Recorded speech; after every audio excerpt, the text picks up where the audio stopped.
Hello sim racers and welcome back to the Fixed Setup Oval Racing Guide. We'll be covering week 7 of season 1, which runs from January 25th through February 1st. Yes, I know this video is a little bit late and I apologize. I was on vacation for most of last week, so I was able to get back, run the 24 hours of Daytona. Well, it's more like the 30 hours of Daytona because of the 5-hour delay with the servers breaking, and I lost my entire weekend to that. It was a 30-hour stream. You can catch me streaming over at twitch.tv/Schildhouse, but I'm just trying to get caught up. But I got the video out. Again, apologize for the delay. Thank you for your patience. I heard nothing but horror stories about C-Fixed at Texas. I saw plenty of videos on Twitter that backed up the stories as well. It looked awful. As I anticipated, there were a lot of wrecks, a lot of blocking, and just a lot of angry sim racers. It looked like B-Fixed at Rockingham was a pretty popular combo, and A-Fixed at Worldwide Technology Gateway, whatever it's called, was either a love it or hate it affair. Let me know down in the comments section below how your week went. Week 7 is a heavily speedway-focused week with only one short track option available. And honestly, perhaps that's for the best, given what we've seen in the last few weeks from the short track offerings. Just as a friendly reminder, again, these episodes will always be timestamped for your convenience. So if you're looking for one series in particular, use the timestamps listed in the description below. With that said, let's take a look at this week's races. Before we begin, please take a moment to listen to my disclaimers. As with any skill-based activity, your mileage may vary with the information shared in this video. Sim racing requires individual effort to improve, and simply watching a video will not make you a better sim racer. Tips and tricks are not one size fits all, and you may need to adjust based on your skill level. These episodes are recorded before the week begins, so the guided qualifying lap should not be viewed as the gold standard for the best lap time possible. Treat this information simply as a starting point for your own practice routine. Any analysis or commentary that I provide comes from my own experience on iRacing and may not always directly translate to what happens to you. I'm human, I make mistakes, and I can be wrong. I try my best to avoid errors and misinformation, but if I do make a mistake, you have my apology in advance. The ARCA Menard series heads to the 2008 version of Charlotte Motor Speedway, the one with the pretty yellow walls. Ugh. The race is 35 laps in length and takes place at 6:25 p.m. in sim. For my qualifying run, I used a 16:1 steering ratio, -12 steering offset to get that steering wheel straight on the straightaways, and a 62% brake bias. But for the qualifying run, no braking needed. But you'll see in my qualifying run, I didn't necessarily heed my own advice. You're going to want to use the first lap of your qualifying session to get heat into the tires and then go for it on lap 2. The rear tires should have a lot more grip. If you used lap 1 to get some heat into them, then you can be really aggressive with the throttle. As you come out of turn 4, try to get as straight of a run through the doglegs as possible, but don't let the car arc out to that outside wall before entering turn 1. You really can get away with a more shallow entry here.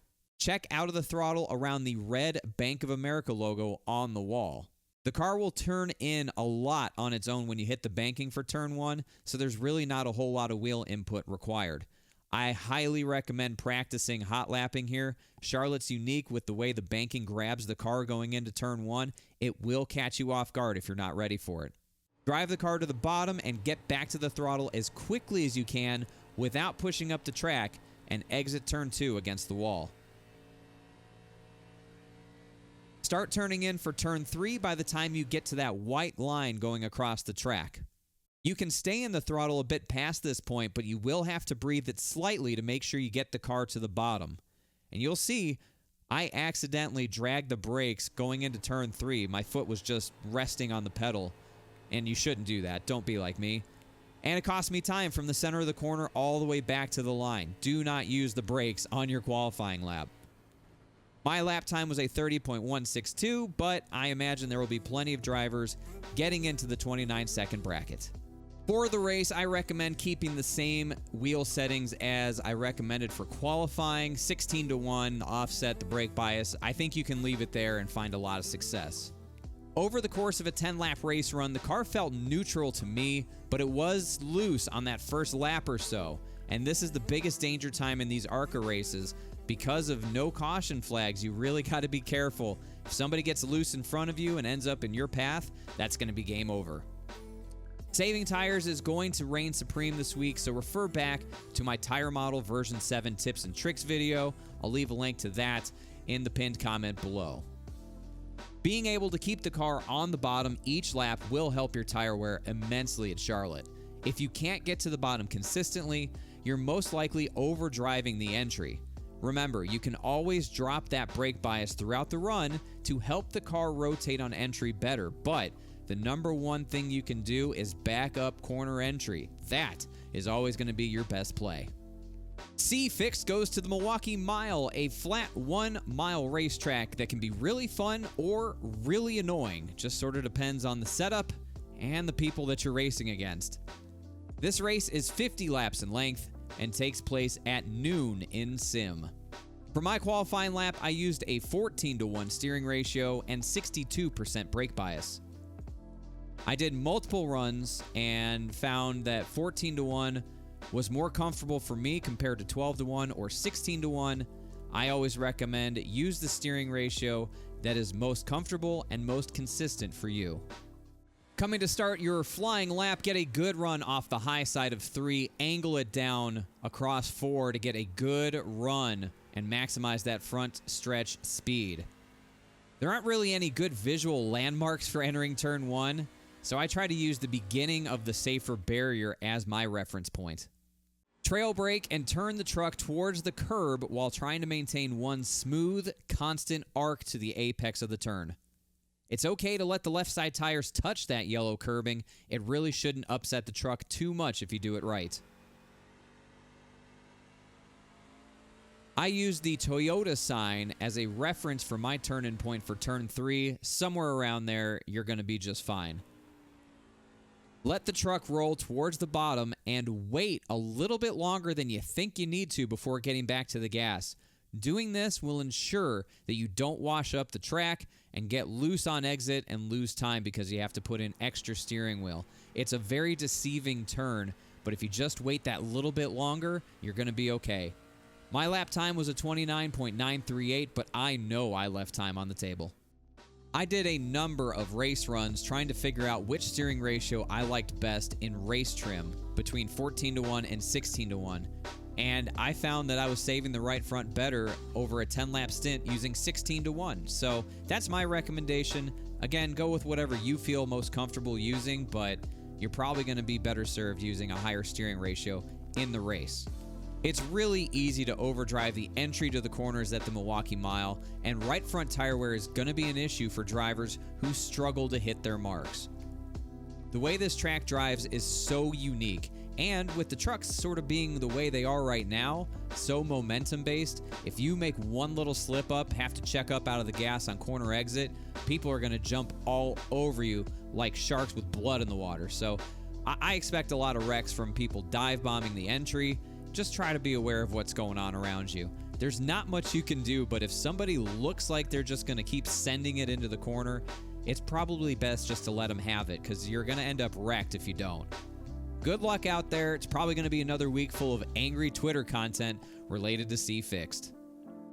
B Fixed heads to Darlington Raceway, one of the most difficult tracks in all of NASCAR. Affectionately known as the track too tough to tame, this track earns that nickname, and any racer who has turned a few laps around here can attest to that. This race is 45 laps in length and takes place at noon in sim. Now, I tested a 14-to-1 steering ratio and 16-to-1 steering ratio for qualifying, and I felt more consistent with 14-to-1, so that is my recommendation, along with a 63% brake bias. This is a hard qualifying lap to put together, partly because of the zero margin for error at this track and because of the lack of rear grip on the first lap. What makes this so hard is the fact that you have to be close to the wall to get a good lap time, but if you so much as scrape the wall, your lap time is going to be invalidated, so it's all about risk-reward on this lap. But if you want to turn a good lap time, you're gonna have to push some risk into your run. Spot your entry for turn 1 as the red Visit Myrtle Beach logo. Aim the left front tire for the dashed line and let the car sort of bounce off of it, get back to the throttle, and send the car back towards the wall right around that red Darlington lettering. Work the throttle to keep speed, but rotate the car on a downwards arc, trying to aim the left front for that dashed line again right before you get to the DHP logo on the wall. With any luck, you'll have survived all of this without getting loose or knocking the wall down to exit turn 2. Start your entry into turn 3 where the safer barrier begins.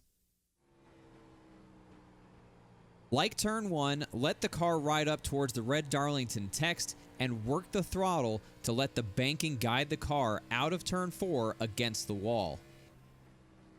My best lap time was a 28.94. For the race, I highly recommend using a 16:1 steering ratio since the car is only going to be loose for that first lap or so. Darlington is an absolute cheese grater for tires, and each lap you're going to be losing grip at an astonishing rate. If you're wise, you'll be racing the track more than you race the other drivers and saving your tires as best as you can. It's going to be very common to see drivers hitting the wall throughout this race, especially coming out of turn 2. I caution you to be careful when attempting to pass and try to save it just for the straightaways. Very hard to get a pass done in the turns. You'll probably just end up losing time and increasing your risk of a crash. Pit strategy could make or break a race here, as even one lap fresher tires will make a huge difference. Best of luck on the track too tough to tame. A Fix goes to North Wilkesboro Speedway, an abandoned historical NASCAR track that was faithfully restored by Iracing in 2020. This race is 70 laps in length and takes place at 1:50 p.m. in sim. For my qualifying run, I ran a 14:1 steering ratio and 65% brake bias. I tried a 12:1 steering ratio as well, but for me it was a little too sensitive and inconsistent. For this qualifying run, if you can remember the words Holly Farms, you'll be okay, and I'm about to show you why. Get a good run out of turn 4 to start your time lap, and then use the Holly Farms logo on the wall as your reference point for turn 1. Try to get your left side tires to the white line around the next Holly Farms logo, as this will give you the best line to exit turn 2. For turn 3, again, we're looking for a Holly Farms logo as your reference to start turning in. I told you Holly Farms was going to be important. Roll the car all the way to the white line and keep it there as long as you can. You should be able to get into the throttle around the opening to pit road. My lap time was an 18.533. I recommend keeping the 14:1 steering ratio for the race, as it will give you good turning reaction, but not so much that it hurts the right front tire. Believe it or not, saving the right front tire will matter at North Wilkesboro. Taking a good arc through turns 1 and 2 will help your lap times and tire wear a lot. Don't take too shallow of an entry into 1, because you're just going to have to scrub that right front to keep the car on the bottom and not washing up the track. Back up the entry into turn 3 if you're unable to consistently get to the bottom as well. That's a very easy corner to overdrive. North Wilkesboro is a hell of a racetrack, so much history behind it, but there's one unique feature that if you aren't paying attention will bite you. So whatever you do, do not hit that gap in the backstretch wall. And just like that, you're now briefed and ready to start practicing for this week's races. I hope that you enjoyed this week's episode and found the information to be educational, but most importantly, helpful. If it was, please leave a thumbs up, and if it wasn't, a thumbs down, so I know to do better next time. If you want to see more iRacing content similar to this, make sure you hit the subscribe button and turn notifications on so that you never miss an episode. Additionally, you can catch me live streaming iRacing on my Twitch channel, linked down in the description below. If you want to get in touch with me and stay up to date on the latest channel activity, the best way to do that is to follow me on Twitter, also linked down in the description below. Again, thank you so much for watching this video, and have a great week of racing.